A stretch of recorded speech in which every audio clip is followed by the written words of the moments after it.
You're the very most fun I've ever found, and you're my friend. Hi, this is Cricket talking to ya. There are all kinds of things you can be when you grow up, like a scientist, or a teacher, or a dancer. Can you think of some more? Well, you know what? You don't have to wait till you're grown up. You can pretend you're doing some of these things right now. I'll sing a song, and you do the things I tell you to do. What'll I be when I grow up? Maybe I'll drive a cab. I'll honk my horn, sure enough, when I drive a cab. Now pretend to honk your horn. Honk, honk, honk your horn. And let me hear you sing, I can be anything. What'll I be when I grow up? I could be the president. I'll wave my hand, sure enough, when I'm president. Now wave your hand, then honk your horn. Wave, wave, wave your hand. Honk, honk, honk your horn. And let me hear you sing, I can be anything. What'll I be when I grow up? Maybe I'll be a chef. I'll stir the soup, sure enough, when I am a chef. Now stir and wave and honk. Stir, stir, stir that soup. Wave, wave, wave your hand. Honk, honk, honk your horn. And let me hear you sing, I can be anything. I know a story about some more interesting jobs. A long time ago, my grandpa used to work on the railroad. And one time when he came to visit us, he took me and my little brother for a ride on a train. We'll go see an old friend of mine, said my grandpa. He's an engineer. What's an engineer? Said my little brother. An engineer drives a train, said my grandpa. I want to be an engineer too, said my little brother. And then he began to sing, I've been working on the railroad. I've been working on the railroad all the livelong day. I've been working on the railroad just to pass the time away. Can't you hear the whistle blowing? Rise up so early in the morn. Can't you hear the captain shouting? Dinah, blow your horn. But what about the rest of the song? I said to my little brother. I'm going to wait and sing it to the engineer, he said. Well, when we got to the train station, the first person my little brother saw was a man loading suitcases on the train. Are you the engineer? Said my little brother. No, sir, said the man. I'm the porter. Aw, gee, said my little brother. I could tell he was disappointed, but he sang the porter some more of his song anyway. Dinah, won't you blow? Dinah, won't you blow? Dinah, won't you blow your horn? Dinah, won't you blow? Dinah, won't you blow? Dinah, won't you blow your horn? When we sat down in our seats on the train, the next person my little brother saw was a man taking tickets. Are you the engineer? Said my little brother. No, sir, said the man. I'm the conductor. Aw, gee, said my little brother. I could tell he was disappointed again, but he sang the conductor some more of his song anyway. Someone's in the kitchen with Dinah. Someone's in the kitchen, I know. Someone's in the kitchen with Dinah, strumming on the old banjo and singing fee-fi, fiddly-I-o, fee-fi, fiddly-I-o, fee-fi, fiddly-I-o, strumming on the old banjo. After the conductor left, my little brother said, Grandpa, when are we gonna see the engineer? Right now, said my grandpa. But we better hurry before the train starts up. Then my grandpa took me and my little brother all through the train until we got to the engine. Hi, Casey, said my grandpa. This is Cricket, and this is her little brother. Are you the engineer? Said my little brother. Yes, sir, said Casey. I sure am. Well, my little brother was so happy, he sang Casey all of his song. You should know it by now, so sing along. I've been working on the railroad all the livelong day. I've been working on the railroad just to pass the time away. Can't you hear the whistle blowing? Rise up so early in the morn. Can't you hear the captain shouting? Dinah, blow your horn. Dinah, won't you blow? Dinah, won't you blow? Dinah, won't you blow your horn? Dinah, won't you blow? Dinah, won't you blow? Dinah, won't you blow your horn? Someone's in the kitchen with Dinah.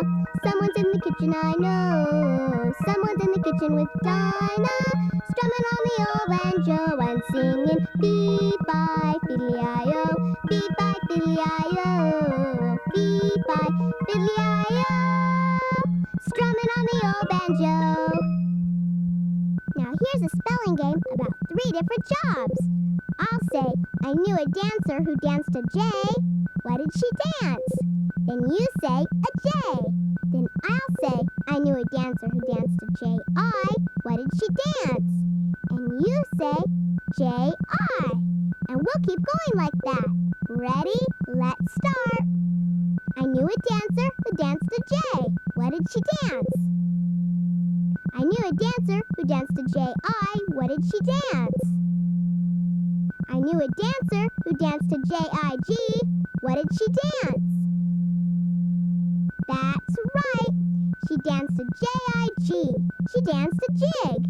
Jig is spelled J-I-G. Here's one more. I knew a gardener who grew an F. What did she grow? I knew a gardener who grew an F-I. What did she grow? I knew a gardener who grew an F-I-G. What did she grow? All right, an F-I-G, a fig. I know a game about something else that grows in a garden. How would you like to learn it? You would? Great! Here's how you play. We're gonna count up to 8 and add the words a watermelon after each number. I'll start by saying, I want a watermelon, and you say, I too a watermelon. Then we'll just keep counting. Let's see how far we get. I want a watermelon. I 3 a watermelon. I 5 a watermelon. I 7 a watermelon. You ate a whole watermelon? Pretty funny, huh? Why don't you try this one on your friends? Just be sure you start. When I walk to the store, I always see the police officer at the corner directing traffic. It looks like fun. Maybe I'll be a police officer when I grow up. Tell you what, I'll pretend I'm directing traffic right now. When I say green light, you walk in a circle as fast as you can. When I say red light, you stop. Don't move until I say green light again. Okay? Here we go. Green light. Walk in a circle as fast as you can. Okay, red light. Stop right where you are and don't move. Okay, green light.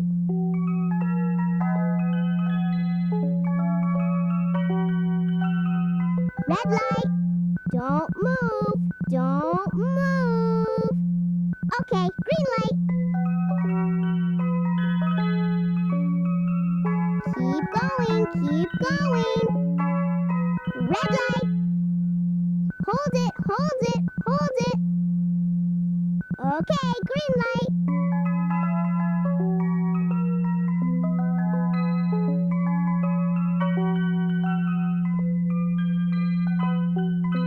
Was I a good police officer or what? How would you like to be a clown when you grow up? That would be lots of fun. I know a song about some clowns, and you can have some fun with them. When I ask you how many clowns in the car, see if you can tell me the answer. Here we go. 2 funny clowns in a little car. Now add a couple more. 'Cause 2 more clowns said, here we are. And then there were 4. 2 funny funny clowns and two funny clowns makes how many clowns in the car? The answer is 4 clowns. 2 and 2 makes 4. 4 funny clowns in a little car full of silly tricks. When 2 more clowns said, "Here we are," and then there were 6. 4 funny clowns and 2 funny clowns makes how many clowns in the car? I hope you said 6. 4 and 2 make 6.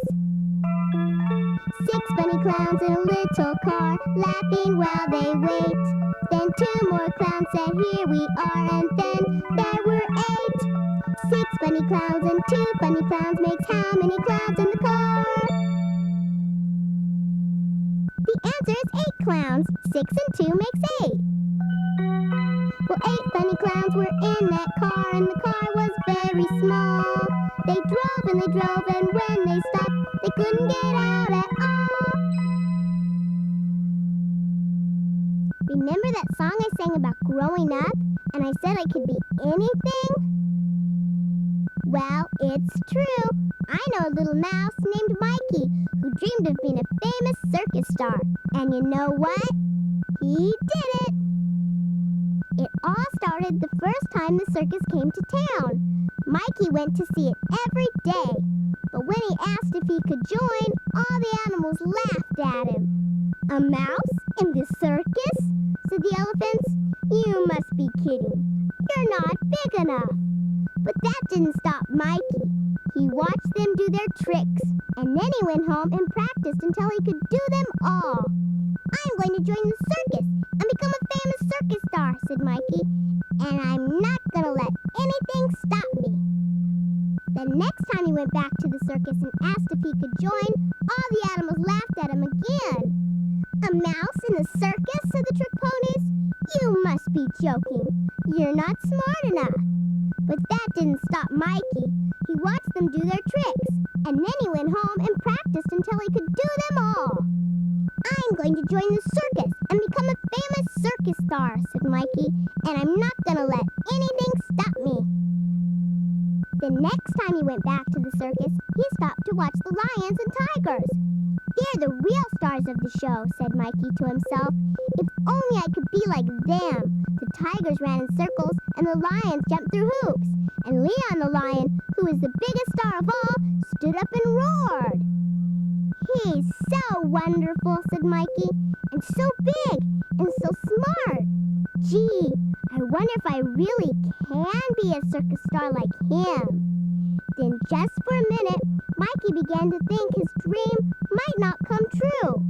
But right then, Leon let out another roar. "Roar," he said, and it was such a big roar that everybody ran in 100 different directions. Everybody except Mikey.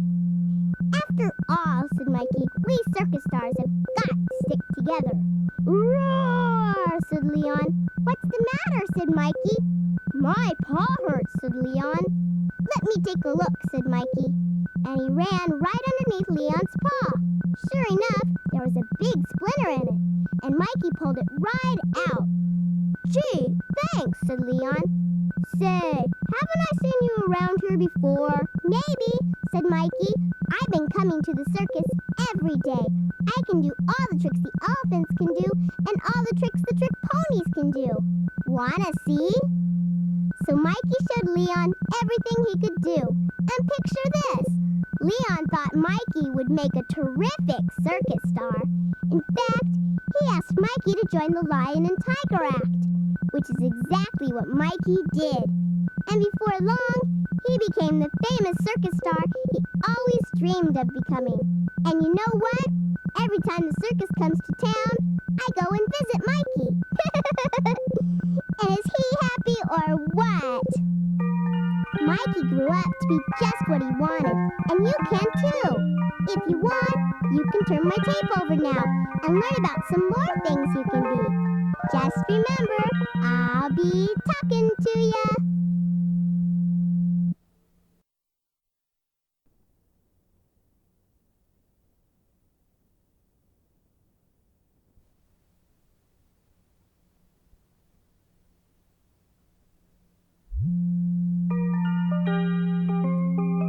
I have jobs I do every day. They're my chores. I'm responsible for them. That means I do them without being asked. And that makes me feel grown up. I bet you do chores too. I'm going to sing a song about the chores I do. See if they're like yours. I set the table when we eat. I keep my bedroom nice and neat. I walk the dog and feed the cat. I sweep up the steps and welcome mat. I can help, I can help, I can help. Yes, I can. I can help, I can help, I can help. Yes, I can.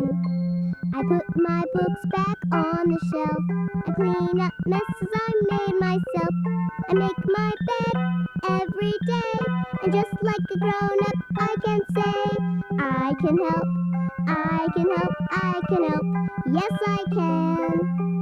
I can help, I can help, I can help. Yes, I can. You know, one of the neat things about having a job is you get paid for it. Last month, I had 3 different jobs, all at the same time. Can you believe it? I had a really good reason, though.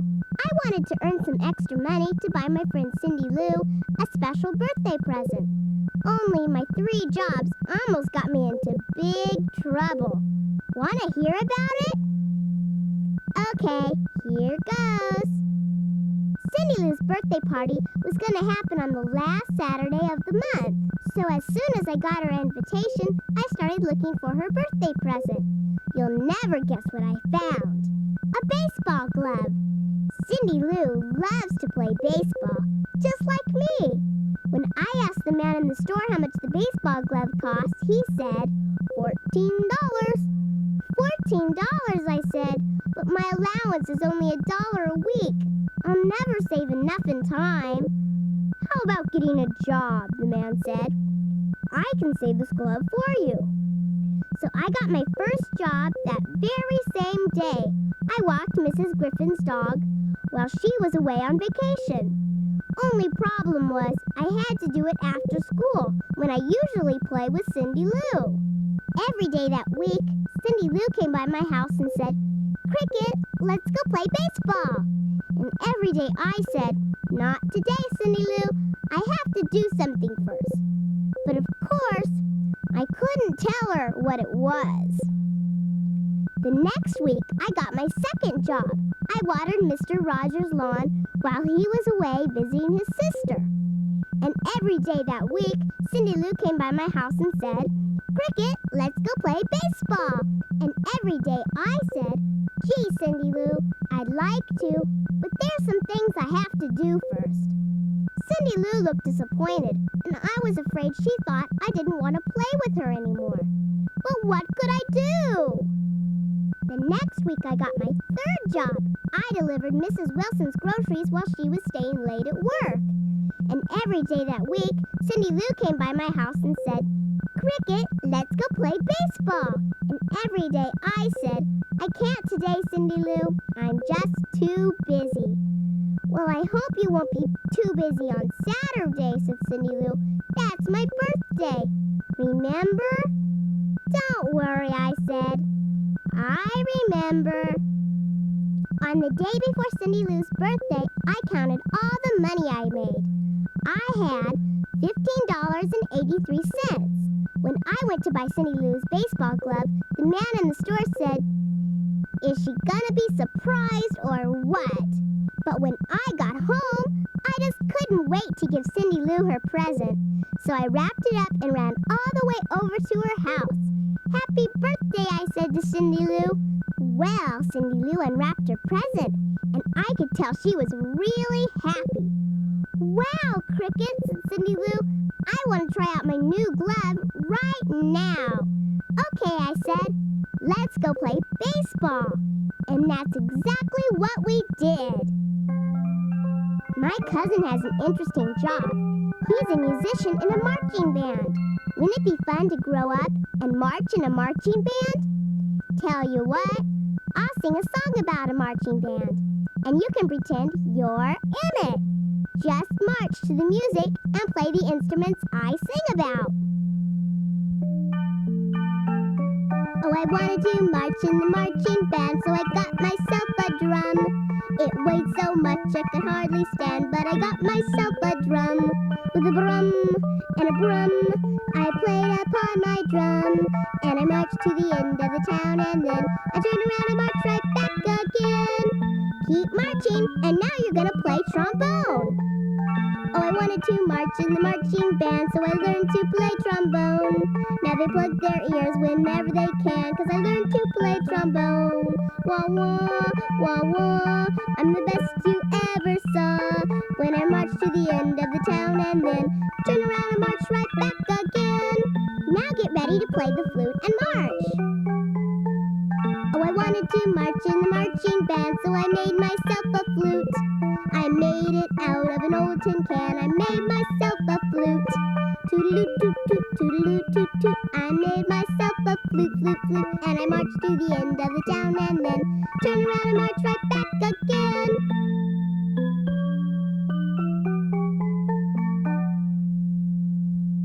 Here's a game we can play about jobs. I'll say a rhyme and then ask, who am I? See if you can tell me. Here we go. I'm always saving people. That's what my job's about. Whenever there's a fire, I help to put it out. Who am I? The answer is a fireman. Here's another one. School is where you'll find me. I'll bet you know me well.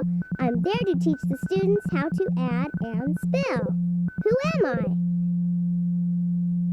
I hope you said a teacher, 'cause that's the answer.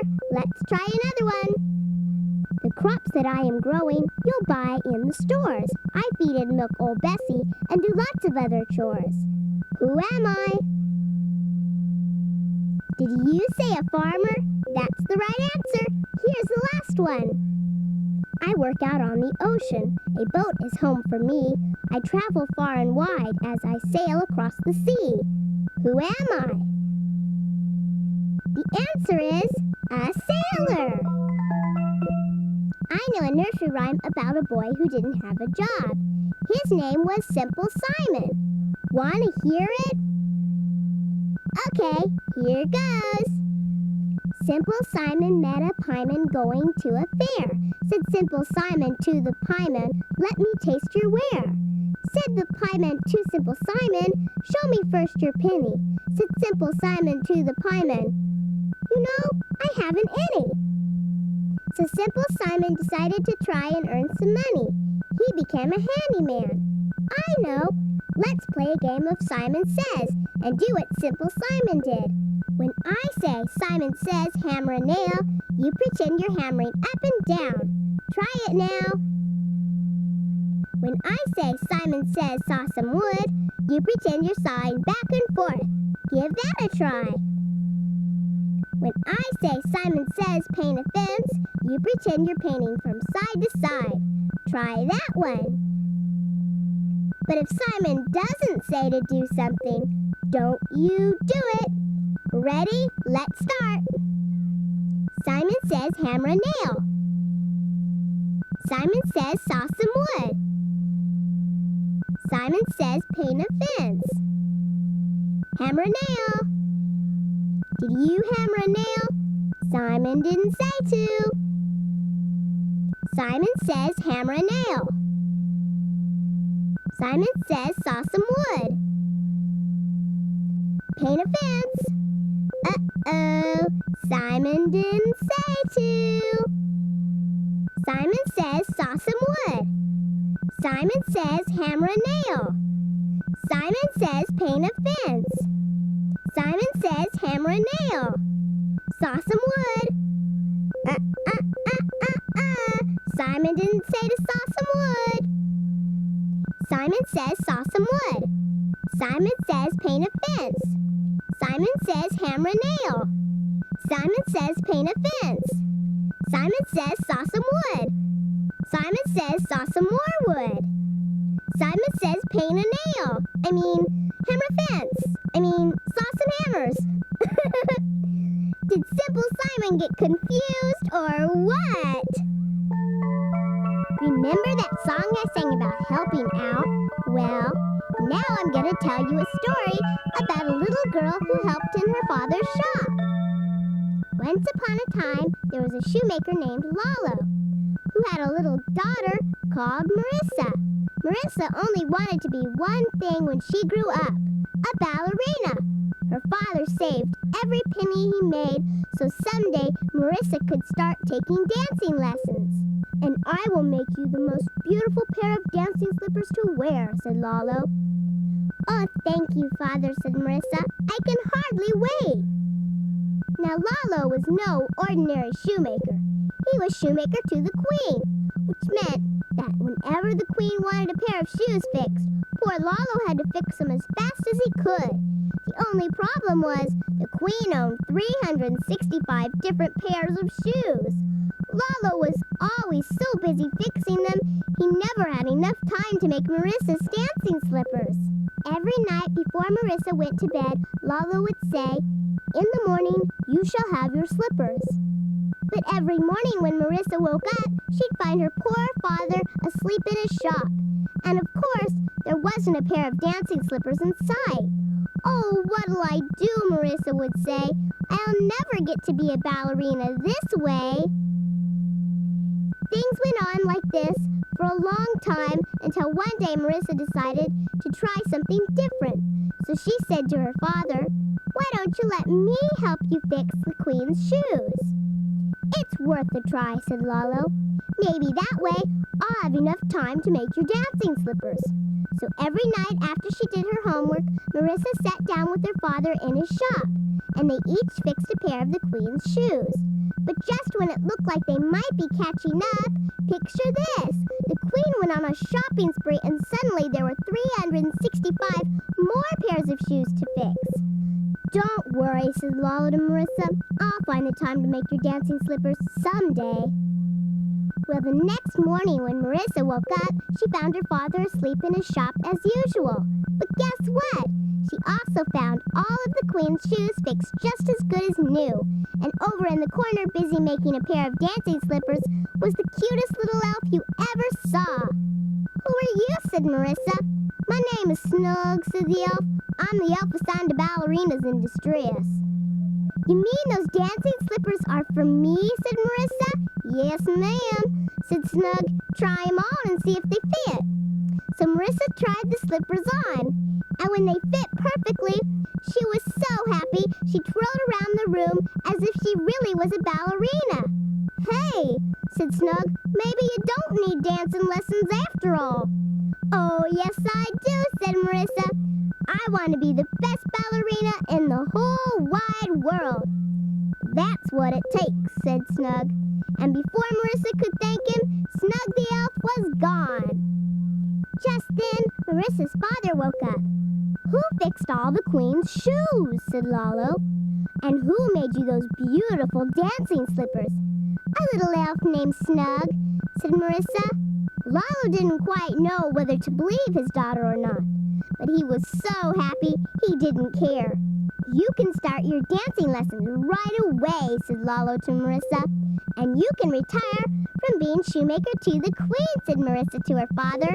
And that's exactly what they did. Marissa practiced so hard, she became as good a ballerina as she always wanted to be. And Lalo changed jobs and became shoemaker to the Royal Ballet Company.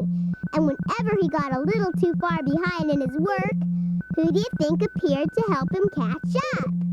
You guessed it, a funny little elf named Snug. You can turn my tape over now, or you can look in your activity book for things to do that are all about growing up. But whatever you do, just remember, I'll be talking to ya.